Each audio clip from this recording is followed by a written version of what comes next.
আকাশবাণী খবর পড়ছি দেবব্রত মণ্ডল। প্রথমে বিশেষ খবর। প্রধানমন্ত্রী নরেন্দ্র মোদী বলেছেন, নারীদের ক্ষমতায়নের জন্য তাদের অগ্রগতির পর্যাপ্ত সুযোগ দেওয়া এবং তাদের পথের সমস্ত বাধা দূর করা অপরিহার্য। ভারতের বিদেশ সচিব বিক্রম মিস্ত্রি বলেছেন, ভারত বাংলাদেশের সাথে একটি ইতিবাচক, গঠনমূলক এবং পারস্পরিক স্বার্থ সংশ্লিষ্ট সম্পর্ক চায়। পশ্চিমবঙ্গের মুখ্যমন্ত্রী মমতা ব্যানার্জি বাংলাদেশে সংখ্যালঘু সম্প্রদায়ের ওপর হিংসার ঘটনার অভিযোগের তীব্র নিন্দা করেছেন। প্রতিরক্ষামন্ত্রী রাজনাথ সিংয়ের উপস্থিতিতে ভারতীয় নৌবাহিনীতে অত্যাধুনিক multi role stealth guided missile frigate INS Sushil যুক্ত হয়েছে। রিজার্ভ ব্যাংকের পরবর্তী গভর্নর হচ্ছেন সঞ্জয় মালহোত্রা। দক্ষিণ কোরিয়া কর্তৃপক্ষ রাষ্ট্রপতি ইয়ন সুক ইয়োলের ওপর ভ্রমণ নিষেধাজ্ঞা আরোপ করেছে।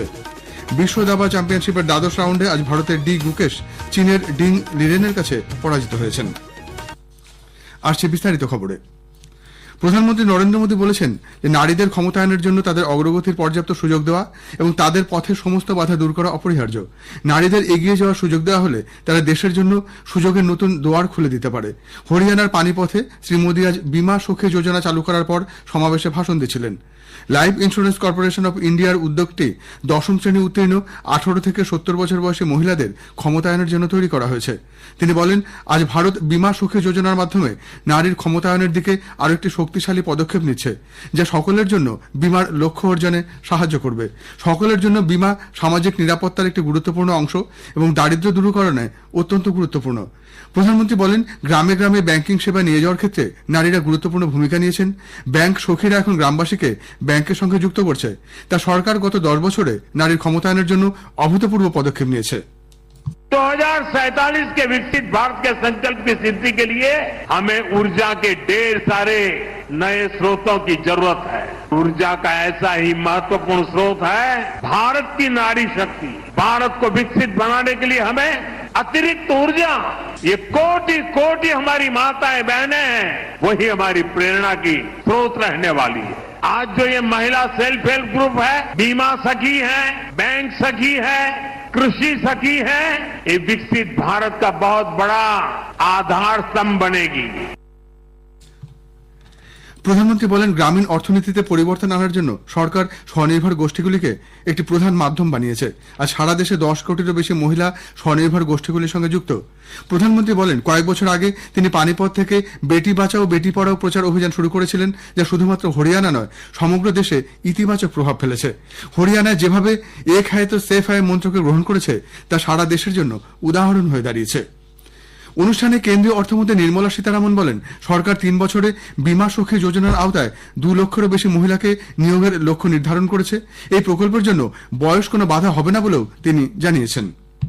10वीं पास किए हुए महिलाओं को LIC रिक्रूटमेंट के द्वारा एजेंट के नाम में, महिला बीमा सखी के नाम में उनको रिक्रूट करते हुए उनको एक स्टाइपेंड भी देंगे। पहले साल हर महीना 7,000 रुपया, फिर अगले साल हर महीना 6,000 रुपया होते हुए तीसरी साल हर महीने 5,000 रुपया हर महीना हर महिला को मिलेगा।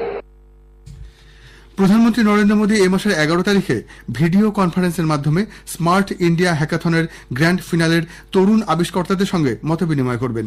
1300-এর বেশি ছাত্রছাত্রী এই গ্র্যান্ড ফিনালেতে যোগ দেবেন। প্রধানমন্ত্রী এই অনুষ্ঠানে সমবেতদের উদ্দেশ্যে ভাষণও দেবেন।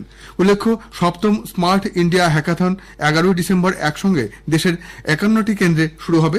সফটওয়্যার সংস্করণ চলবে একটানা 36 ঘন্টা, অন্যদিকে হার্ডওয়্যার সংস্করণ চলবে 15 ডিসেম্বর পর্যন্ত।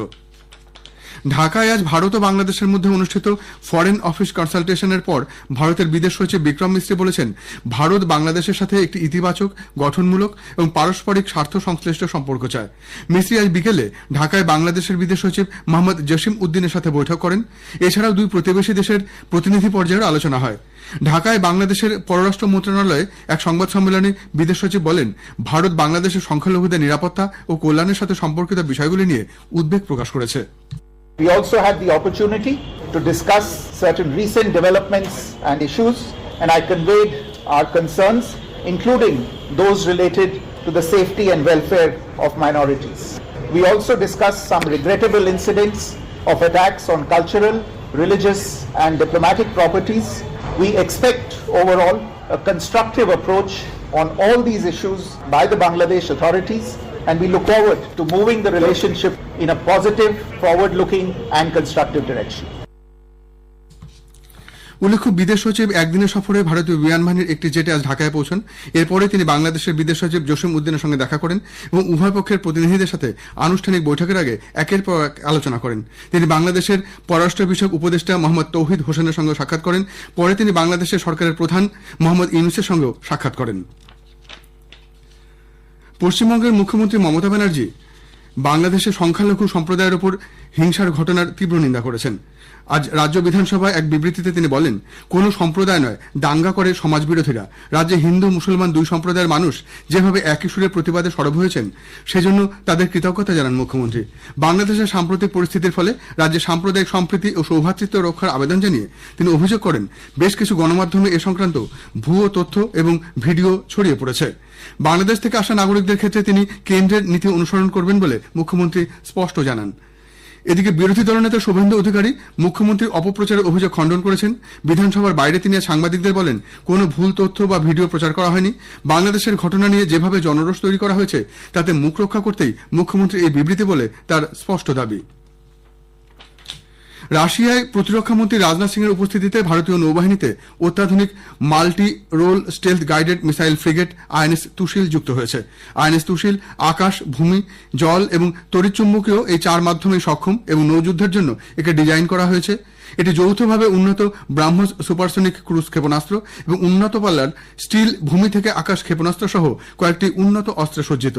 প্রতিরক্ষা মন্ত্রী এই জাহাজটি চালু হওয়ার ঘটনাকে দেশের ক্রমবর্ধমান সামুদ্রিক শক্তির প্রমাণ এবং ভারত ও রাশিয়ার মধ্যে দীর্ঘস্থায়ী বন্ধুত্বের একটি উল্লেখযোগ্য মাইলফলক হিসেবে বর্ণনা করেছেন। দেশের স্থাবর ও অস্থাবর ওয়াকফ সম্পত্তির তথ্য সংগ্রহের জন্য ভারতের ওয়াকফ সম্পত্তি ব্যবস্থাপনা WAMSI পোর্টাল চালু হয়েছে বলে কেন্দ্র জানিয়েছে। রাজ্যসভায় এক লিখিত প্রশ্নের উত্তরে কেন্দ্রীয় সংখ্যালঘু বিষয়ক মন্ত্রী কিরেন রিজিজু জানিয়েছেন, এখনো পর্যন্ত 8,72,000 বেশি স্থাবর এবং 16,713টি অস্থাবর সম্পত্তির তথ্য সংশ্লিষ্ট রাজ্য ওয়াকফ বোর্ড পোর্টালে নথিভুক্ত করেছে। রিজার্ভ ব্যাংকের পরবর্তী গভর্নর হচ্ছেন সঞ্জয় মালহোত্রা। মন্ত্রিসভা নিয়োগ কমিটি তার নাম অনুমোদন করেছে। চলতি মাসের 11 তারিখ থেকে 3 বছরের জন্য তাকে এই পদে নিয়োগ করা হচ্ছে। রাজস্থান ক্যাডারের 1990 ব্যাচের এই IAS অফিসার মালহোত্রা বর্তমানে রাজস্ব সচিব হিসাবে দায়িত্ব পালন করছেন। খবর শুনছেন আকাশবাণী থেকে।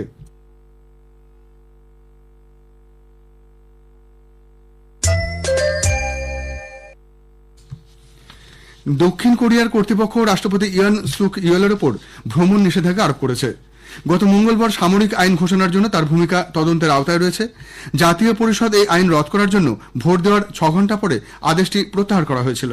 হাই র্যাঙ্কিং অফিসারদের জন্য দুর্নীতি তদন্ত অফিস CIOর অনুরোধেই বিচারমন্ত্রক এই নিষেধাজ্ঞা জারি করে।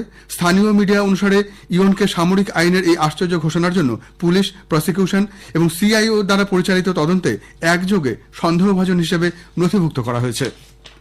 বিদেশমন্ত্রী ডক্টর এস জয়শঙ্কর ভারত ও বাহরিনের মধ্যে বাণিজ্য, বিনিয়োগ, প্রতিরক্ষা ক্ষেত্রে এবং সমুদ্রপথের নিরাপত্তা ক্ষেত্রে সহযোগিতা বৃদ্ধির উপরে গুরুত্ব দিয়েছেন। তিনি আজ মানামায় 4th ভারত বাহরিন যৌথ কমিশনের বৈঠকে যৌথ সভাপতিত্ব করে ভাষণ দিচ্ছিলেন। The high-level interactions that have taken place between our two countries, they testify to the strong bonds of friendship between us. The task for us is today to build on those, driven by a common commitment to peace, to security, to the pursuit of development and prosperity of our peoples and of the region. We see great potential in many new areas like space, education, fintech, science and technology. And I would like to take the opportunity to publicly affirm the priority that we attach to developing our cooperation with Bahrain. সীমান্তরক্ষী বাহিনী BSF Pakistan থেকে পাঞ্জাব সীমান্তে অনুপ্রবেশের চেষ্টা ব্যর্থ করে দিয়েছে। একজন অনুপ্রবেশকারী মারা পড়েছে।